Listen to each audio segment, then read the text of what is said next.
ॐ गुरुब्रह्मा गुरुविष्णु गुरुदेवो महेश्वरः गुरुसाक्षात् परब्रह्म तस्मै श्रीगुरवे नमः। ॐ ह्रीं श्रीगुरुभ्यो नमः। ॐ नमो भगवते वासुदेवाय। ॐ नमो भगवते वासुदेवाय। ॐ नमो भगवते वासुदेवाय।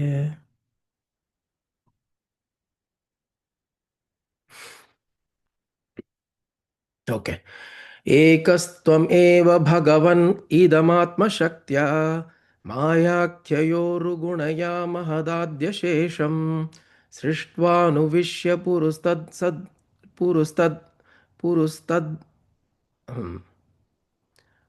पुरुषस्तदसद्गुणेषु नानेव दारुषु सुवद्विभासि त्वद्दत्तया वयुनयेदमशष्टम् अचष्ट विश्वं सुप्तप्रबुद्ध इव नाथ भवत्प्रपन्नः तस्यापवर्ग्य शरणं तव पादमूलं विस्मर्यते कृतविदा कथमार्तबन्धो. So last week we saw how Dhruva. See, Dhruva is called Dhruva Maharaj, Dhruva Maharishi, Dhruva, the pole star. And different ways he is addressed as, because he is all of that. He is all of that. He was a Maharaja. He was also a Maharishi. Because of his tapasya, he attained the status of a Maharishi. And after, the Bhagavatam says he ruled for 36,000 years. After getting this Dikshat, getting this Bhagavad Darshanam, after having the vision of Narayana, then he went back and ruled. Of course, he grew older and all of that. He was a 5-year-old boy. He grew up and then he ruled after his father Uttanapada for about 36,000 years, is what Bhagavatam says. But always look at Bhagavatam's timelines with a little bit of a, the context has to be slightly seen differently. But he is said to have ruled for really long. And after that, Bhagavan also told him that I will give you a permanent place in the heavens, which is the pole star. Which means when people think of you, people see you. If the pole star, there is a pole star, right? We all see at night when we can. On a reasonably clear sky, we see the pole star. And we see the pole star, it is a representation of that devotion that a little boy of 5 years old expressed, and through that how he got the vision of Bhagavan. So it is a reminder. Like we say, when you look at Chandrama, you look at Devi's face. When you look at Surya, Aditya Hridayam, right? All of these various shlokas and mantras and the symbolisms are there, so that when you look at things around you, you're reminded of the divine. You're reminded of Bhagavan. You're reminded of your Guru. You're reminded of your Ishta Devata. Because otherwise, the mind has a tendency to slip into its own idiosyncrasies, its own likes, dislikes, contradictions, desires, aspirations. The mind will slip into that. So, by chanting some of these things, when we get up in the morning, Kausalya, Pantu, instead of going that way, if we can absorb some of those words and try to reflect upon what we see on the outside, when we see the sea, how does the mind, where does the mind go? When you look at the trees, when you look at the birds, when you look at the sun, likewise during the day, and then during the night, when you look at the moon, when you look at Agni, all of these, there are shlokas and mantras, because when you look at some of these or all of these around you, the mind is brought back to that center, not brought back to some Bhagavan sitting somewhere, which is this verse that is talking about. It is not a Bhagavan that is sitting somewhere. In the previous verse also he spoke. What did Dhruva say? Yontaf pravishya mama vacham imam prasuptam. The one who entered into me. Pravishya, having entered into me. Narayana touched Dhruva with his conch on the forehead. That is Narayana's action. But Dhruva's experience was what? That Bhagavan's power, Bhagavan's grace entered into him. And which is what enabled him to do all this, because he was not able to speak. When he saw that glorious form of Lord Narayana, he was not able to speak. He was dumbstruck. And then through that speech and action and movement and all of that came through the grace that entered into him. So, what are we centering ourselves on? This particular principle that is within me. Ekastvam eva bhagavan idamatma shaktya. It is you alone that is existing as this reality. Ekaha tvam eva. You alone are this one Bhagavan. Idam Atma Shaktya. The Atma Shaktya comes in the subsequent line. But you are the only one, you are the only Bhagavan, you are the only Lord that is present here. Okay. This Lord can be named anything. Understand, all of these verses are not to go and showcase to other people. See, Bhagavatam says he is the only Bhagavan. Not that. What we typically do is we use our texts to go and impress upon others, to say that use this as authority. See, Shastras say Narayana is the only Bhagavan. And then Shiva Purana says Shiva is the only Bhagavan. Then somebody will come around and say, no, but Quran says Allah is the only Bhagavan. And then you'll get into this rut. And they'll say, oh, your Shastras are 5,000 years old, but Quran is only 1400 years old. This is more recent. The problem is, none of this is false. All of this is true. All of this is in their own realm, in their own context, they're appropriate. Problem is, we get into this comparison, we try to impress upon the other. All these verses are for your own self development, for your own introspection. So he says, this Ekaha te tvam eva, you are alone, O Narayana. So if somebody is praying to Ganapati, if someone is praying to Ganesha, he will say Ganesha is that one single principle. Someone praying to Devi, say Parashakti is the only one that is existing.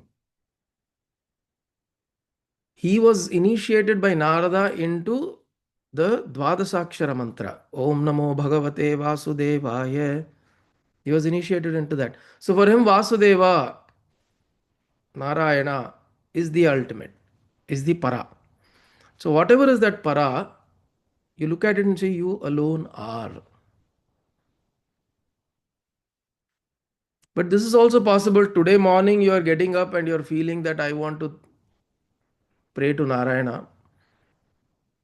And suddenly tomorrow morning, you're wanting to pray to Venkateshwara. Third day morning, you feel like I want to pray today to Muruga. That is all right. At that day, each one has an Ishta of their own. We have our Ishta, right? We can always map whatever is that deity that you feel like, map it to the Ishta and say that you alone are, but through this I'm propitiating you.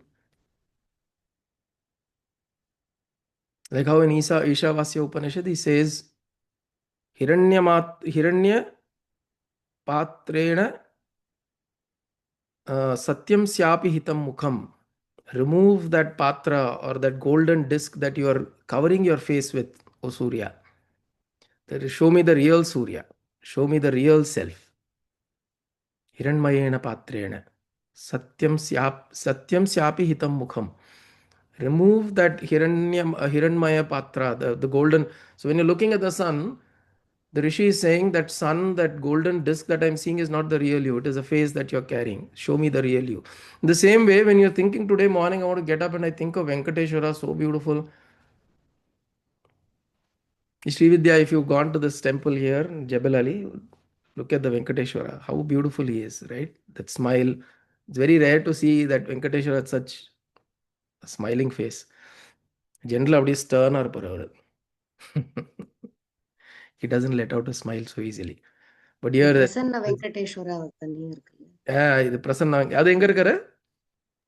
அது தனியா அந்த மாதிரி சில இடத்துல வச்சிருக்கா பிரசன்ன. வச்சிருக்கு. நங்கநல்லூர்ல ஒரு இது இருக்கு. குணசீலம்ல இருக்க பிரசன்ன வெங்கடேஷன். குணசீலம் இல்லையா? ஸோ திஸ் வெங்கடேஸ்வரா திருப்பதியில பிரசன்ன வெங்கடேஸ்வரர் இல்லையா அது? சொல்றது see the Venkateshwara who offers Prasanna to you is also Prasanna Venkateshwara. இல்ல அவர் பிரசன்னமா இருக்கிறதும் இல்ல அது தீபாவளி இதெல்லாம் காட்டும்போது கிட்டக்க நீங்க முகத்தை பாத்தீங்கன்னா அப்போ ஒரு பிரசன்னம் இருக்கும். இருக்கும்ல. பட் இங்க வந்து here the one that is there in Dubai he has a fairly evident smile. Right? You look at him and you feel, oh, there's this smile he's carrying evidently as compared to other devatas there. And it feels so beautiful. Unfortunately, we can't take a photograph there. But today morning, I feel like I want to bring him to my mind and propitiate him. And that's all right. Through that, you see Narayana. Today, suddenly, Shiva is looking so glorious, so beautiful. Through him, see your Ishta, Narayana. And this is what is taught through these various shlokas and various mantras. What we are doing is use this means as a, or use all of these tools as a means to see that one, ekastvameva. That is one and only. One and only, not universally. You say one and only for me. That is all. Because if you are not there, whether this world exists or not, you don't care. It doesn't matter to you. This world matters only for you, only because you are there. You talk about all history, all geography, this, that, the earth, the planets, the cosmos, all of that doesn't matter to you. All of that collapses the moment your body burns. Right? The moment the body drops and you go into that electric or the regular fire, wherever it burns off, all of these concepts and ideas are all gone. Right? Because when that happens, what remains is the truth. All of this burns off because when your body burns, your mind doesn't burn. The subtle body doesn't burn, but it's exposed to the truth. Because right now the truth is trapped, and what we perceive through the body and this mind is what we conceive as reality. So this ekastvam eva, it only matters to me. That's all. That is enough. That is enough. Ekastvam eva bhagavan idam atma shakt. Now idam atma shaktya. Now with your own atma shaktya, which means with your own power, mayakya yoru gunaya, which means through maya you are uru gunaya, through using maya and expanding you create this universe. Mahat adya ashesham. Mahat adi ashesham. You create this whole universe without leaving anything behind, without a remainder. Ashesham.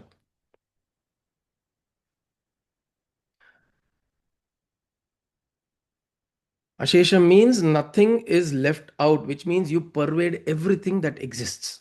That is what it means. The other way, he is called as the Shesha. Why is the serpent called Adi Shesha? Because that is what remains after everything is dissolved. The Sesha. Micham.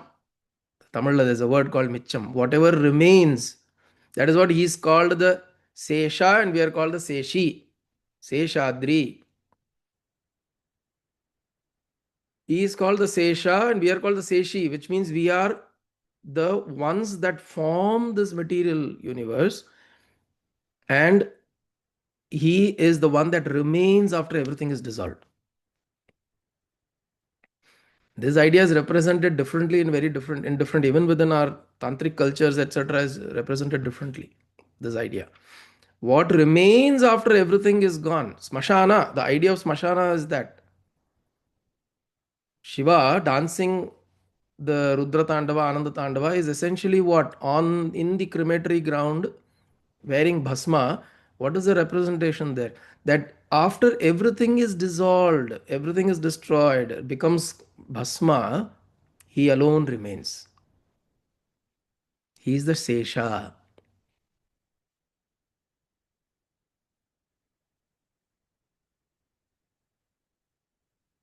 In the Dasamaha Vidya, there is a Devi called um, um,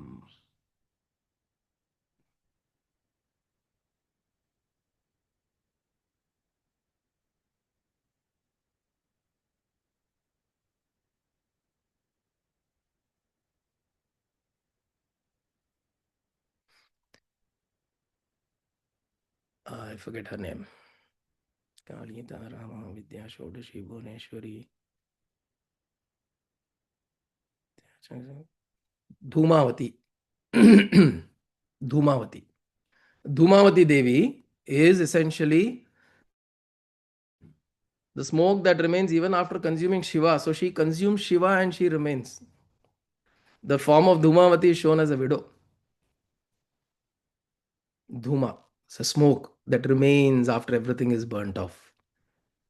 And in that story is that she consumes Shiva also. So she's so angry that she asks for food to Shiva. He doesn't give. He's sitting and meditating. Then he consumes him. And then after consuming him, she becomes a widow. But what is the symbolism there? That she is the Shesha. That which Shakti, that which remains after everything is dissolved.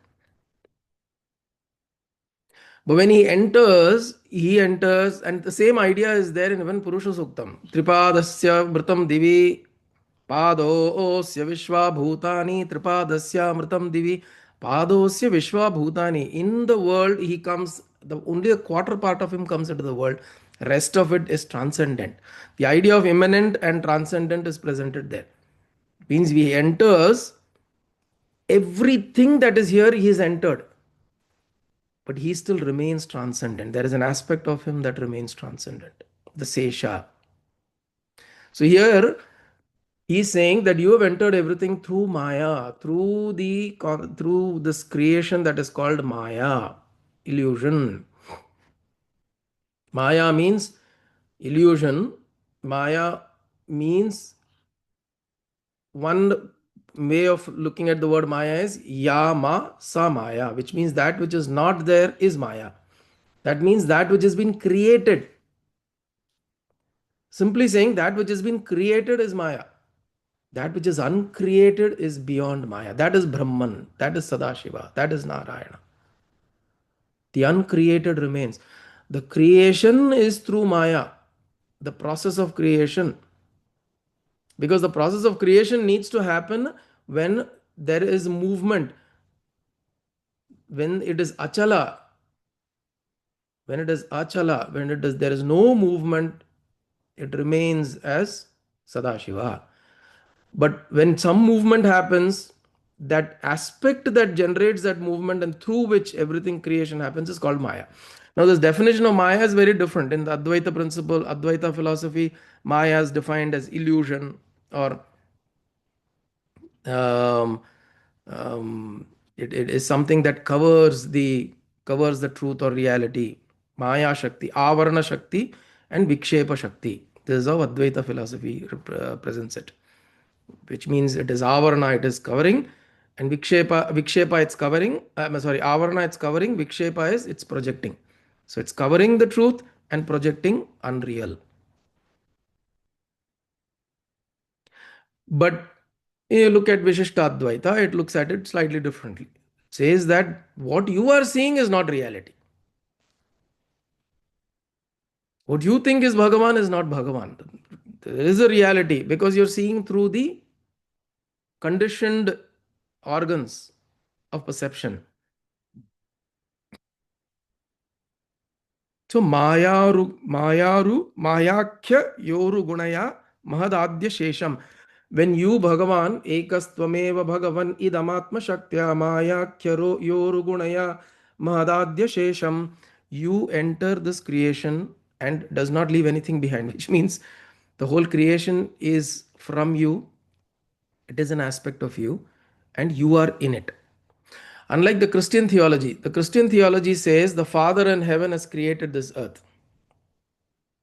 So the earth, what it means by the living beings and the planets and creation essentially comes from the Father. He creates it, but he remains outside. But here, I had a conversation with a devout Catholic Christian.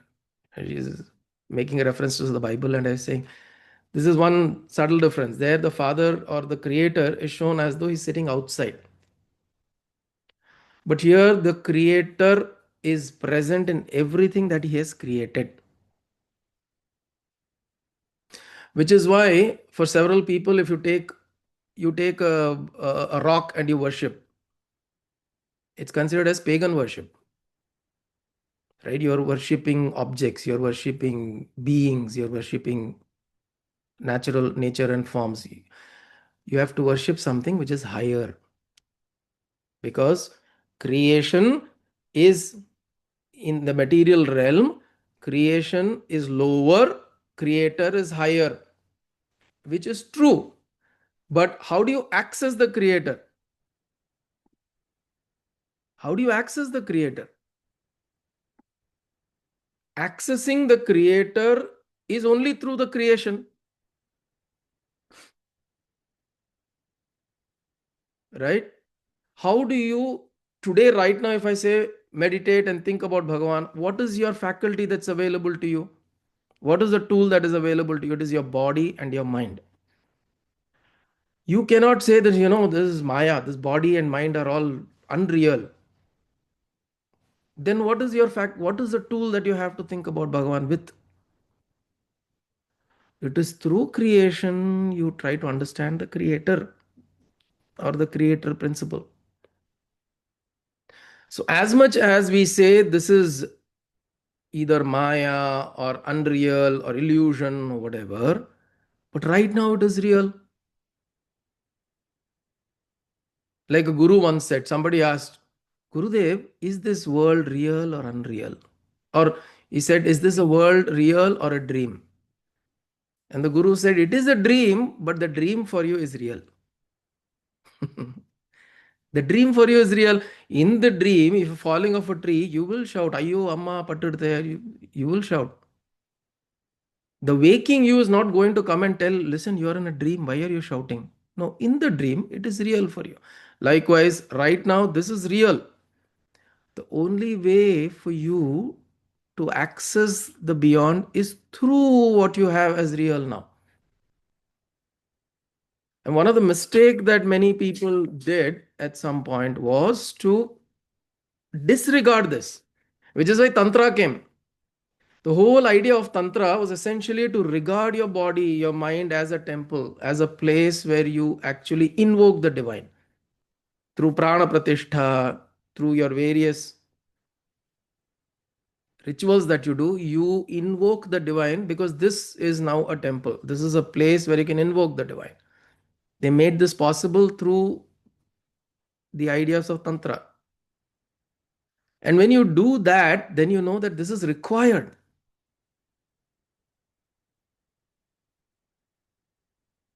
Right? So my mother and I, we often have this conversation. We say that till you, of course, at a lot of times we find ourselves wanting to move on. I want to die enough. Aidthu porum. But till death comes, you have to live. So you have to live with this body. You have to live with this mind. So if you keep negating it, then what are you left with? You're left with emptiness. And we are all not prepared and not equipped enough to deal with emptiness, what you call a shunya, the shunya that Buddha taught. We are not equipped to deal with that shunya, because for us all of this is real. So let us not ignore it. So he says, Mayakya yoru gunaya mahadadya shesham. Through the power of Maya, you have entered into all of this. Which means what? See him in all that is there around you. The people, the animals, the trees, the nature, the plants, the celestial bodies, the sun, the moon, everything he has entered in. So see him in everything. He says, Srishtva nuvishya purushastad sadguneshu nane vadarushu suvad vibhasi.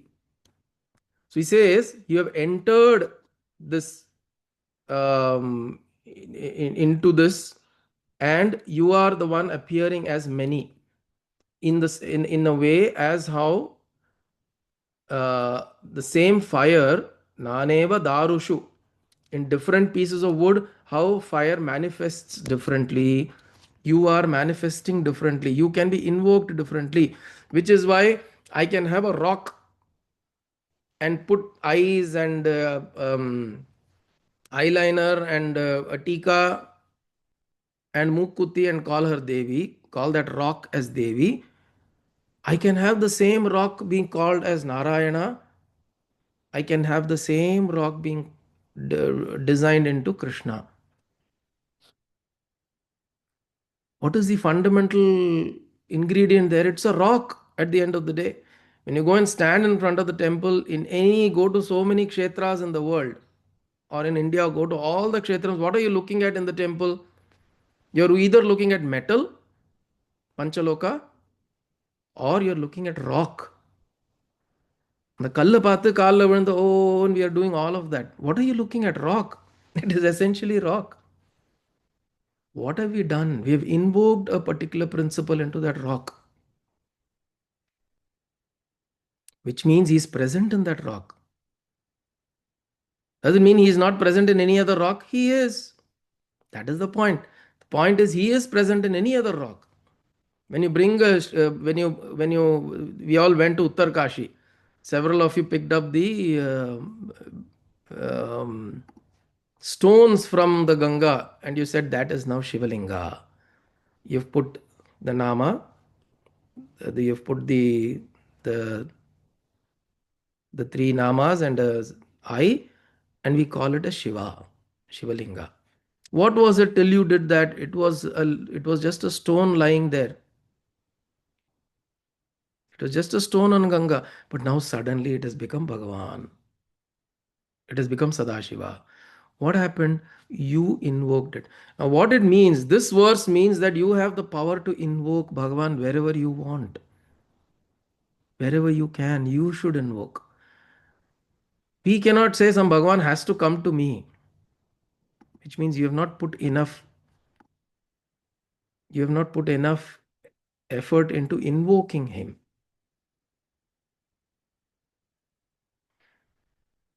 Right?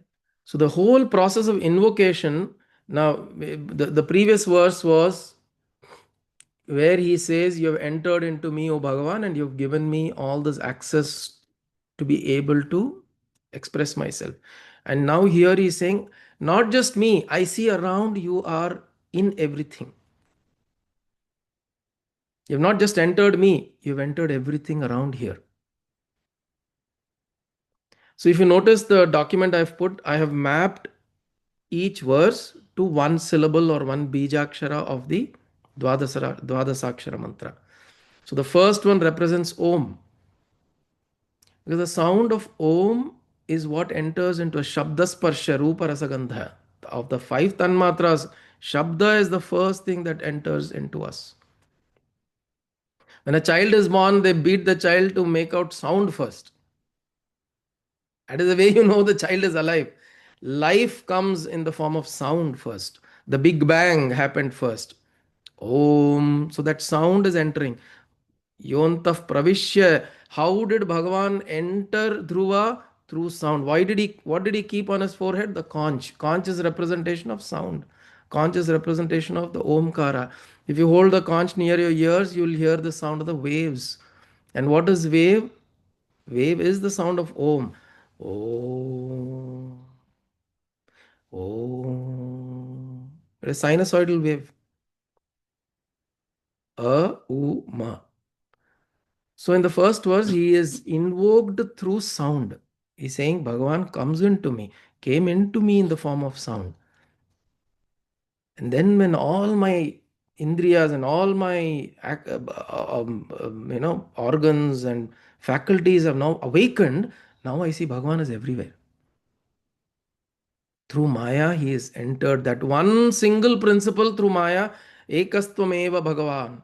He is through Maya, he is entered into everything. See, what has happened? This is what happens. Somebody who has a beautiful experience. Suppose you go into a temple, you went to Guruvayurappan and it's like, look at Krishna and it's like, oh, yo, so beautiful. When you see around, even somebody at that time stamping on your feet in the crowd, you will not feel angry with the person because you're looking at Krishna and there is so much of love filled in your heart. You won't feel that no other emotion has space there. So, which means everything around will feel beautiful. Everything around will feel beautiful because now that Krishna, you've had that experience of beauty there. Right? On another day, if you are standing there, you're sweating, you have not gone into the Garbhagriha yet, you're sweating, standing outside, somebody's telling you, move there, and you'll start get into a fight. You'll want to jump over the fence. வீட்டுக்கு போனா போறோம் அப்படின்னு சொல்லி கிடுகிடுன்னு என்ன do whatever it wants, you can somehow go in. And they'll say, I have given 150 rupees, I have given this money, that money, you know who I am, I've come from so far. All of that drama you will do. Now, environment becomes an obstacle, a constraint. But moment beauty enters into you, moment joy enters into you, you don't see obstacles. See, this is what it means by obstacles drop means what? It doesn't mean that obstacles don't occur. Obstacles will occur. It will not impact you. It will not obstruct you. It will not, because you are in a journey, nothing is sticking on to you. You're not like the sticky glue that is walking around sticking onto everything, all kinds of nonsense around, right? You are insulated. And you going around, you're going through with ease.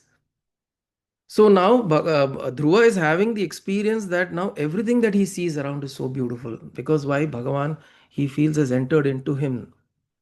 So the second Bijakshara is Na, Om, Na. Na is negation. He's negating Maya. He's negating the presence of Maya by saying that this Maya that I see or experience, or whatever the world that I experience as this world, is not the real world. It is you who is pulsating in this world. Those who have seen this, the recent movie, Prahlada's Narasimha.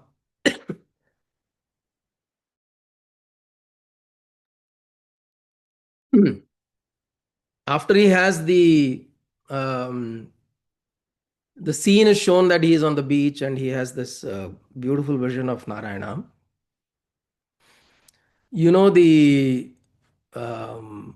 what he asks Narayana? Narayana puts him on his lap. A very beautiful, very, very endearing and very touching scene. Narayana puts this little boy on his lap. Not on his lap, although in his bosom. He kind of puts him like that. I mean, that's how the story is shown very beautifully. And he says, what do you want, my child? He says, I want to experience you everywhere. How many of us will ask that? Right? If Bhagavan comes right now, will we just ask that, oh Bhagavan, I want to experience you everywhere? No. I my debt. I need to clear my mortgage. I need to clear this. My retirement funds. I was thinking of having a corpus fund so that I can retire peacefully. Can you please fill that retirement fund? Idan kepo. Because these are the most prominent and dominant thoughts that we carry. And very simple, Bhagavan will come like that. He'll come when we are most unprepared and then he'll test. Because see, understand this, you are not what you think you want to be. You are defined by what you actually are. If you continuously thinking about how do I make more, how do I do this, how do I do that, how do I run, oh my family, oh my daughter, oh my son, oh how do I get them married, oh my, after daughters and married, what are my grandchild, what will happen to him, it will continue to do this way. Suddenly Bhagavan comes, do you think you'll say, oh Bhagavan, I want you? No. All of these dominant thoughts is what will come out.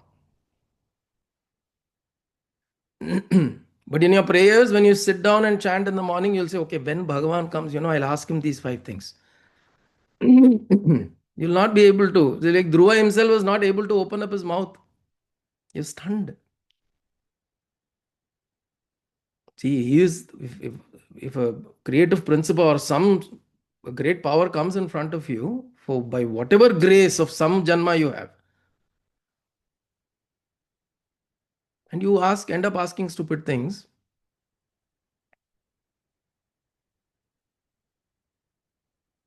because it's not about what we ask Bhagavan, it is about how we prepare ourselves. When death is nearing, the same story, right? When death is nearing, people who have that flash at the moment of dying, passing, they have the vision, they have some kind of an experience that happens at that time. It is defined by how you lived your life. It is defined by what is your most dominant thought. Your most dominant thought at that time, you cannot manipulate the thought you have. You cannot manipulate. Right now, you can manipulate. Say, I'm thinking only of Bhagavan. You can tell the neighbor, you can tell that guy, hey, why would I am doing meditation now? I'm thinking of Narayana. You can do all this drama.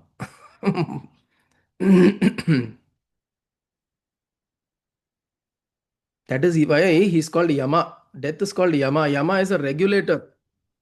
He knows exactly where to hit you. When he comes, he knows the true you will reveal itself. Like the story, those remember, I told once. Yama comes and visits a guy, and he has done so much punya, and he says he escapes. He goes to, he tries to escape, and he's a great sculptor, a wonderful sculptor, and he has an idea. Somehow, through his grace or this thing, he knows that he is going to die. Yama is going to come and take him away. He doesn't want to go. He's not ready. Then he makes sculptures of himself, exactly identical of himself, like 5 or 10 of them. And he says, when Yama's Duta come, they will get confused and go away. And like he guessed, Yama's Duta came when it was time for him to take him away. And then they saw 10 of him standing. They didn't know who to pick up. Exactly identical. And he goes away. And they go back and they tell Yama, listen, we can't. We are not able to. We don't know who to bring. There are so many of them. We don't want to bring the wrong one. And Yama tells him, simple, go there, stand and praise him. Praise this guy. Says, oh, such a great sculptor he is, உலகத்தில் இவனம் மாதிரி அவன உண்டா அப்படி இப்படின்னு சொல்லி நல்லா ஏற்றி விடு அப்படின்னு. So the Yamaduta come, and then they go and stand in front of him, and then there are 10 of him again. Again, this guy gets through a vision that Yama is coming again, or he's going to be taken away. Again, he stands there, and the Duta come, and then they start praising. எல்லா சிலையும் ஒரே மாதிரி நிற்கிறது. There is one சிலை that is slightly smiling. One statue slightly smiling. Oh, என்ன பத்தி சொல்றாரு? Yeah. Such a great டக்குன்னு நியூஸ் போட்டு. That's it. It takes a moment to actually for the true you to come out. If you say, I don't have any ego, I'm completely devoid of ego. It takes a moment for that ego to surface out. Like Nochur Swami will tell in his talks. So ego is like that small snake which will come out of the pit when you're not seeing. And when you realize it's there, you turn, tuck, and it'll go away. How do you catch hold of it? It's very difficult. So it is not about what you think you want. Become that. See, these devotees, this Dhruva or Mukundamala, we studied Kulasekara Alvar's Mukundamala. They are not waiting for somebody to come and acknowledge them as, oh, nee or periya Alvar. Appadin solradhukku nobody is waiting. They are immersed in whatever they are doing. They have become that. They have become that devotee. They have become that bhakta. And so he says, I negate all of this and I see you. And then he goes on to say, Twaddattaya vayunaye damachashta vishwam. So by you, your grace, I get these faculties. Supta prabuddha ivanatha bhavat prapannaha. Tasyapavargya sharanam tava padamulam. Tasya apavarga sharanam. What Apavarga means liberation. Swarga Apavarga. Devi is called Swarga Apavarga Dayinye Namaha. Swarga Apavarga Dayinye. She gives both. She gives the material joy, Swarga. She gives liberation also, Moksha. Bhukti Mukti Dayini. Bhoga Moksha Dayini. Right? Ambal is called that. Devi is called Bhoga Moksha Dayini. Bhukti Mukti. So in the same way, here is saying Apavarga. He is the one who Sharanam, Apavargya Sharanam. So the devotee who is surrendered to you, he sees this universe as one who is awakened from a dream. Supta Prabuddha Iva, as though he is awakened from the dream. Natha Bhavat Prapannaha. This Prapanna, this creation, is as though awakened from the dream. Tasyapavargya Sharanam Tava Padamulam Vismaryate Kritavida Kathamartha Bandho. One who has truly known this, that your lotus feet or your feet grants that liberation, how can he forget you? How can he forget you? So this is the third verse. The third verse is moksha, mo, om namo. Third syllable is on moksha, liberation, this release from illusion. The previous one recognizes the illusion. The third one, inna, he is recognizing there is maya, uru gunaya. Through maya, you are creating all of this. And the third one, he is saying that the one who's created maya is the one who's giving liberation. Lalita Tripura Sundari is the one who creates this Lalita, this game. She is the one who also gives the liberation from that game. Right? So he says, you are the one who is both the one who's created. Mama Maya Duratyaya. Krishna Bhagavad Gita, he says, Mama Maya Duratyaya. I know, Arjuna, my Maya that I have created is very difficult. Duratyaya. It is very difficult, insurmountable. You cannot cross this, but I will help you cross. Moksha ishyami ma shuchaha. सर्वधर्मान् परित्यज्य माम एकं शरणं व्रज अहम त्वा सर्व पापेभ्यः मोक्ष इष्यामि. इष्यामि means I will give you. மோக்ஷம் இஷ்யாமி, நான் உனக்கு கொடுக்குறேன். Bhagavan is making this proclamation in Bhagavad Gita. I shall give you means what? பகவான் கொடுக்கலையே அப்படின்னு உட்காந்துருக்கிறது இல்லை. It is not about you invoke that grace. Like we speak about invocation. Always understand Bhagavan, as much as you invoke, that much he will be present. Like my Parama Guru Shivananda says, grace is equally proportionate to the effort that you put. Grace is directly proportional. You cannot say, like somebody went to Ramana, Bhagavane arul venum, ungal arul venum. So he says, Ramana says, arul dane pa irukku. Nee nadula varama irundha porom, he says. You don't come in between. Arul dane irukku. There is grace alone that exists here. You don't come in between means what? Your ego, your aspirations, your desires, my wants, my likes, dislikes. I bring this in between and then I say there is no grace. Because we have defined grace as I want a Mercedes Benz. But this two-wheeler is not enough. I want four-wheeler, oh Bhagavan. If these are the kinds of prayers, then that is where is you don't let grace flow through you. You have defined, you've boxed, you're based on your desires, your likes, your aspirations, you've boxed it. You're not letting grace flow. So here he is saying, I have understood that I have woken up from a dream. So the expression or the experience that Dhruva is having, we are over the hour, we'll close in about a couple of minutes.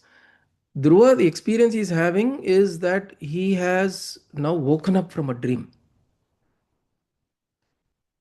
I remember telling you this, right? Somebody asked Osho Rajneesh, what did you do the first thing when you after enlightenment?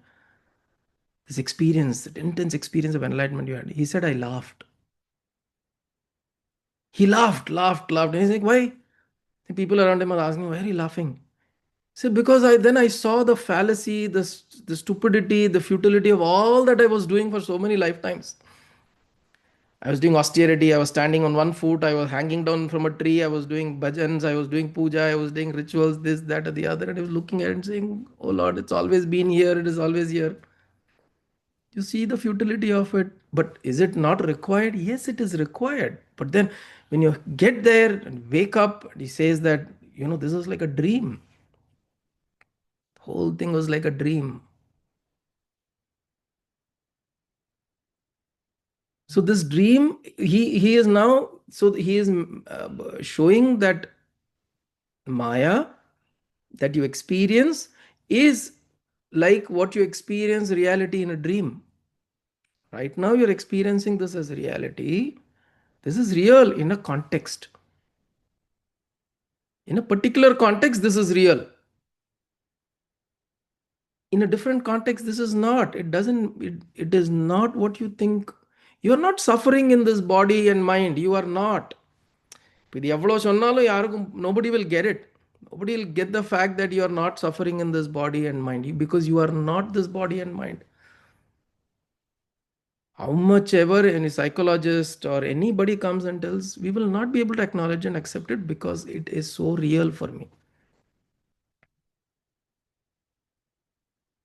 So, but these are methods. Gurus and rishis of this kind, like Dhruva Rishi, they're giving us methods to slowly go into it. Om Namo. Right? So if you see the whole progression, Om Namo Bhagavate Vasudevaya, the 12 verses will be lined up like this. Om Namo Bhagavate. So we saw 3 verses. We saw Om, where Bhagavan Narayana is entering into Dhruva in the form of sound. Which means if we allow, when we get up in the morning, we listen to the right sounds. We listen to Om, right? Rather than playing some jari music or playing some random stuff. If you listen to the right music, the right sounds, you let Bhagavan enter into you, let divinity enter into you, let the auspiciousness enter into you, the Mangalam, which is why a lot of these are built into a culture. The Mangalam enter into you. You let it enter into you. If you don't, nee kadava chati vechundrathu nama, and then you say Bhagavan is not gracing me, right? It's like standing in the heavy rains with a full raincoat. You'll not get wet. If you want to get drenched and wet in His grace, we'll have to let Him enter into us. So the first verse was letting Him enter through Om. Then next is Na. Na is He is breaking all limitations. He's saying now Bhagavan has entered into me. Now I see Bhagavan everywhere. That is Na. And the third is Mo, Moksha. Moksha is He's saying now this you are the one who has created this Maya, this illusion. You are the one who is also going to give me moksha. You are the one who is the liberator. Right? So if you understand these verses in this progression, in this flow, it will feel beautiful. Because this is Dhruva's journey within himself, what he's experiencing, it's coming in the way how the Shyamala Dandakam came for Kalidasa. Right? It's just flowing out. How Kalidasa got the grace of Kali Devi, and the whole Shyamala Dandakam came out. The same way, Dhruva Stuti is not his composition. 5-year-old boy, what can he compose? 6-year-old boy, what can he compose? It is a flow that Bhagavan has induced into him so that he can express himself beautifully. And also through Dhruva Rishi, we can also remain inspired and learn through that. Yeah. So we've finished the 3rd verse today. We'll close with this. ॐ कायेन वाचा मनसेन्द्रियैर्वा बुद्ध्यात्मना वा प्रकृते स्वभावात् करोमि यत् सकलं परस्मै नारायणायेति समर्पयामि सदाशिवायेति समर्पयामि जगदम्बिकेति समर्पयामि सद्गुरुनाथायेति समर्पयामि हरि ओं तत्सद्गुरुभ्यो नमः